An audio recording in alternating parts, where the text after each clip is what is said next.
on est dans un contexte pour le moins singulier, très difficile pour les salariés, pour la population en règle générale, avec la crise sanitaire, mais aussi la crise économique qui frappe durement l'emploi, avec beaucoup de restructurations à l'échelle nationale, mais aussi sur notre département. Je vais prendre pour exemple notamment l'annonce qui a été faite concernant Mecachrome à Vibray, annonce de fermeture, 74 emplois menacés. Essilor, situé à Allonne, 55 salariés est prévu de fermer par la direction d'entreprise. Chez Souriau, l'activité est en baisse.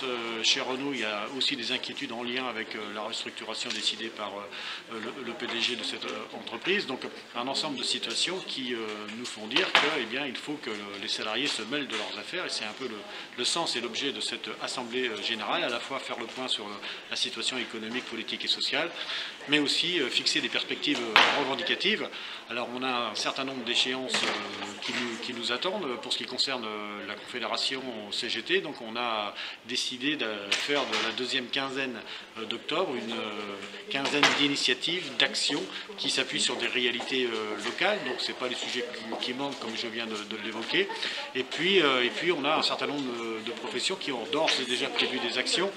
C'est vrai concernant la santé, avec un rassemblement prévu le 15 octobre à 15 h place de la République au Mans. C'est vrai aussi au niveau des finances publiques, avec une action qui est prévue vers la fin du mois de novembre. On a aussi les postiers qui sont mobilisés, comme ça s'est passé à Arnage, à Montval-sur-Loire, avec des actions de grève importantes et payantes, avec des créations d'emplois. Et donc les postiers envisagent aussi d'avoir une action nationale avant la fin de l'année. Donc on a un ensemble d'échéances comme ça qui nous attendent. Et puis on a aussi besoin de développer le service public, et les cheminots organiseront un débat public au mois de février 2021 sur la question du fret ferroviaire, qui doit être, selon la CGT, reconnu d'utilité publique. Donc le contexte est difficile, mais la volonté de la CGT, c'est justement de faire en sorte de proposer des actions pour que les salariés relèvent la tête et qu'ils aient une démarche offensive à partir de nos propositions alternatives: la réduction du temps de travail à 32 heures sans perte de salaire, l'augmentation des salaires, des pensions, des minima sociaux, la question de la conditionnalité, du contrôle des aides publiques, la question aussi de l'interdiction des licenciements pour les entreprises justement qui bénéficient d'aides publiques, et d'un moratoire sur l'ensemble des restructurations. Un certain nombre de revendications que les salariés doivent porter en direction de leur employeur, qui malheureusement pratique un chantage à l'emploi au travers des accords dits de performance, et qui ne sont rien d'autre